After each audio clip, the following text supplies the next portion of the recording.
AITA for telling my wife the lock on my daughter's door does not get removed till my brother-in-law and his daughters are out of our house? My brother-in-law, Sammy, lost his home shortly after his divorce 10 months ago. He moved in with us and brought his twin daughters, Olivia and Sloane 18, with him a couple of months ago.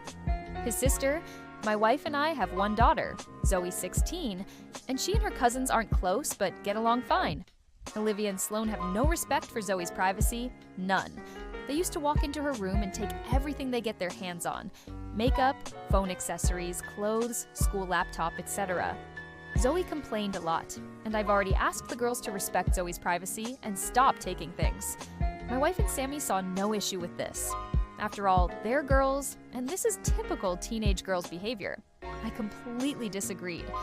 Last straw was when Zoe bought a $60 MAC makeup kit that looks like a paint set that she saved up for over a month, and one of the girls, Sloane, took it without permission and ruined it by mixing shades together while using it. Don't know much about makeup, but that's what Zoe said when she found the kit on her bed and was crying. I told my wife and she said she'd ask Sloane to apologize, but I got Zoe a lock after I found she was moving valuable belongings out the house because of this incident. Sammy and his daughters saw the lock and weren't happy. The girls were extremely upset. Sammy asked about it and I straight up told him.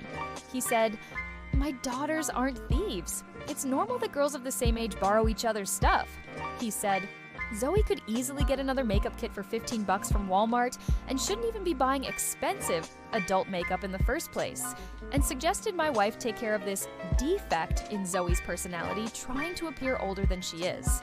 He accused me of being overprotective and babying Zoe with this level of enablement. I told him this is between me and my wife, but she shamed me for putting a lock on Zoe's door for her cousins to see and preventing them from spending time with her, saying I was supposed to treat them like daughters, then demanded I remove it, but I said this lock does not get removed till her brother and his daughters are out of our house. She got mad I was implying we kicked them out and said her family will hate me for this. So I reminded her that I let Sammy and his family move in, which is something her own family refused to do, so she should start with shaming/blaming them for not taking their own son and nieces/granddaughters in. If it wasn't for her family's unwillingness to help, we wouldn't be dealing with this much disturbance at home. Everyone's been giving me and Zoe silent treatment, and my wife is very much upset over this. AITA for telling my wife the lock on my daughter's door stays until her cousins move out? Here's the situation. A man and his wife live with their 16-year-old daughter, Zoe. Her cousins, twin 18-year-old girls, moved in after their dad, the man's brother-in-law, lost his home.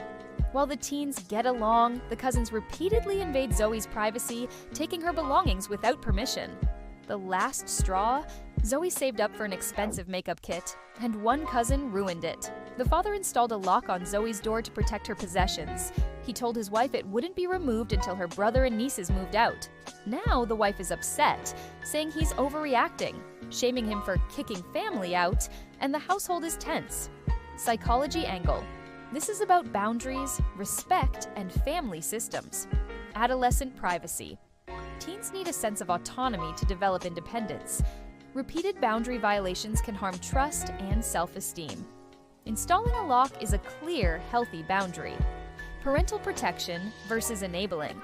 Ignoring the cousin's behavior teaches Zoe's boundaries aren't respected. Protecting her doesn't baby her. It models that her belongings and privacy matter. Family triangulation. The wife is caught between her husband and her family, creating conflict and divided loyalty. This is a classic example of triangulation, where tension between two parties pulls in a third, making conflict harder to resolve. Conflict escalation. Not addressing repeated boundary violations early often leads to more extreme measures later. In this case, a lock on the door. This isn't about being harsh. It's about respect, safety, and teaching accountability in a blended household.